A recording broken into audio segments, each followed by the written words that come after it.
RNA में आप सभी का स्वागत है। कैम्ब्रिज विश्वविद्यालय के भारतीय मूल के ब्रिटिश रसायन शास्त्री शंकर बालसुब्रमण्यम को मिलेनियम टेक प्राइज से सम्मानित करने का ऐलान किया गया। साथ ही उनके साथी डेविड क्लेनरमैन को भी विज्ञान एवं प्रौद्योगिकी के क्षेत्र में अंतर्राष्ट्रीय स्तर पर प्रतिष्ठित पुरस्कार 2020 मिलेनियम टेक्नोलॉजी प्राइज से सम्मानित किया जाएगा। डीएनए का अध्ययन त्वरित, सटीक और किफायती बनाने में मदद करने वाली क्रांतिकारी अनुक्रमण तकनीक विकसित करने के लिए इस पुरस्कार से सम्मानित करने का फैसला किया गया है। टेक्नोलॉजी एकेडमिक फिनलैंड हर 2 साल के अंतराल पर 2004 से यह पुरस्कार देती आ रही है। वर्ष 2004 में सर टिम बर्नर्स-ली को वर्ल्ड वाइड वेब की खोज के लिए इस पुरस्कार से सम्मानित किया गया था।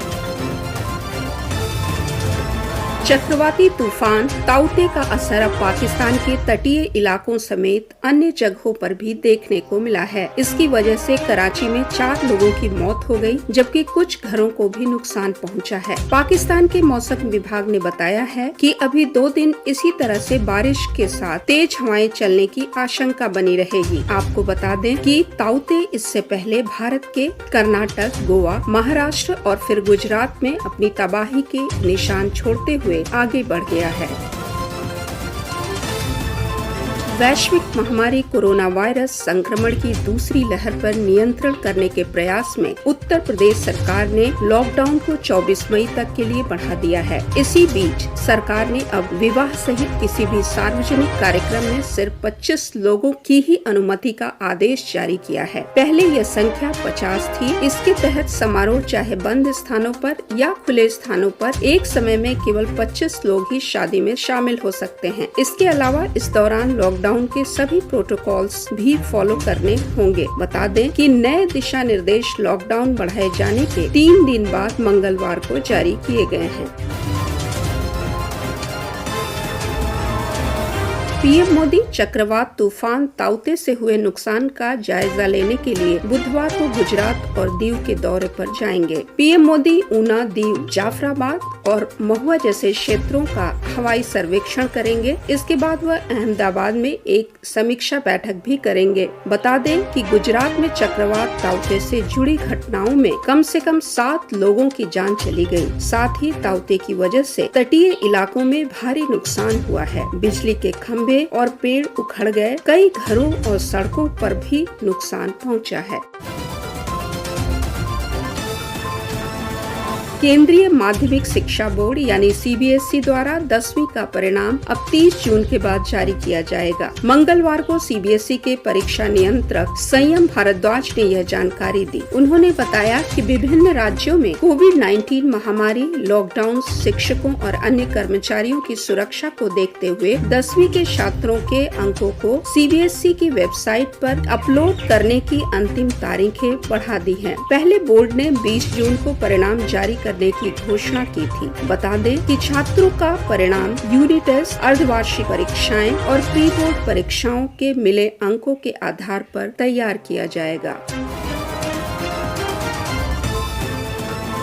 टीम इंडिया अगले साल यानी 2022 में बांग्लादेश दौरे पर जाएगी। भारतीय टीम नवंबर 2022 में बांग्लादेश जाएगी और वहां उसे 2 टेस्ट मैच और 3 वनडे मैचों की सीरीज में हिस्सा लेना है। 7 साल के बाद टीम इंडिया बांग्लादेश का दौरा करने वाली है। साल 2015 में टीम इंडिया बांग्लादेश के दौरे पर गई थी। तब वहाँ एक टेस्ट और 3 वनडे मैचों की सीरीज खेली गई थी। साउथ अफ्रीका क्रिकेट टीम के पूर्व कप्तान एबी डिविलियर्स के इंटरनेशनल क्रिकेट में वापसी को लेकर चल रही सारी अटकलों पर विराम लग गया है। क्रिकेट साउथ अफ्रीका ने मंगलवार को साफ कर दिया कि संन्यास के बाद मैदान पर वापसी के लिए डिविलियर्स तैयार नहीं हैं। इंडियन प्रीमियर लीग में बल्लेबाजी करने के बाद डिविलियर्स के वापसी के संकेत मिल रहे थे, लेकिन बोर्ड ने आधिकारिक बयान देकर इस पर पूरी तरह से विराम लगा दिया है। डिविलियर्स ने बोर्ड से कहा कि संन्यास ही उनका अंतिम फैसला है।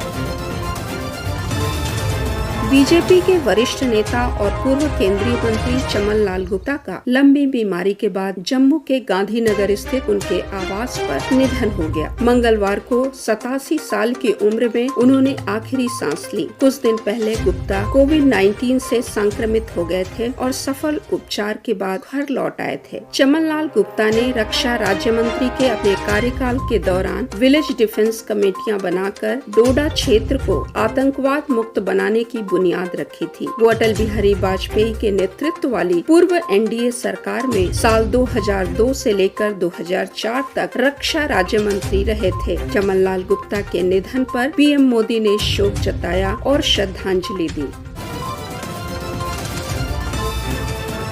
भारत और चीन के बीच सीमा विवाद को लेकर पिछले एक साल से गतिरोध चलता रहा है। पिछले साल 5 मई को भारतीय और चीनी सैनिकों के बीच एक बड़ा टकराव हुआ था, जिसमें दोनों ओर के सैनिकों का नुकसान हुआ था। एक साल से अधिक समय बाद अब पीपल्स लिबरेशन आर्मी पूर्वी लद्दाख सेक्टर के पास गहराई वाले अपने इलाकों में अभ्यास कर रही है। समाचार एजेंसी ANI के मुताबिक कोविड-19 महामारी के बावजूद भारतीय सेना पूरी तरह से मुस्तैद है और चीनी जवानों के हर मूवमेंट पर बेहद करीब से नजर रखी जा रही है।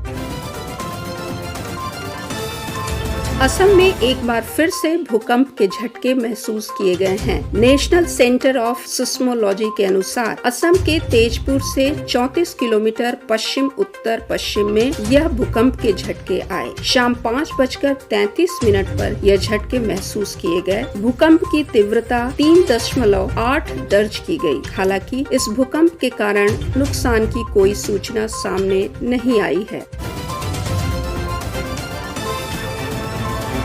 मंगलवार को छत्तीसगढ़ के बीजापुर जिले में नक्सलियों ने एक IED विस्फोट किया, जिससे एक हेड कांस्टेबल की मौत हो गई और दूसरा पुलिसकर्मी घायल हो गया। STOP कुटरू शेर बहादुर सिंह ठाकुर ने नक्सली वारदात की पुष्टि की है। बीजापुर के कुटरू पुलिस थाना क्षेत्र में सुरक्षा कर्मियों का एक दल वहां जारी सड़क निर्माण कार्य की सुरक्षा का जायजा लेने पहुंचा था। जब गश्ती दल ने कुटरू से करीब 4 किलोमीटर दूर स्थित अम्बेली गांव के समीप जंगल में घेरा डाला तो नक्सलियों ने IED विस्फोट कर दिया। टेस्ला और स्पेसएक्स के CEO एलन मस्क अब अमीरों की लिस्ट में तीसरे नंबर पर आ गए हैं। ब्लूमबर्ग बिलियनियर्स इंडेक्स की ताजा सूची में LVMH के चेयरमैन बर्नार्ड अर्नोल्ट दूसरे स्थान पर पहुंच गए हैं। सोमवार को टेस्ला के शेयरों में 2.19% गिरावट दर्ज की गई, जिसकी वजह से मस्क की नेटवर्थ में एक दिन में $3.16 अरब की गिरावट देखी गई। साल 2021 में अब तक उनकी नेटवर्थ में 9.09 अरब की गिरावट दर्ज की गई है। मस्क अब $161 अरब की नेटवर्थ के साथ अमीरों की लिस्ट में तीसरे नंबर पर हैं। इस लिस्ट में अमेज़न के जेफ बेजोस शीर्ष पर बने हुए हैं।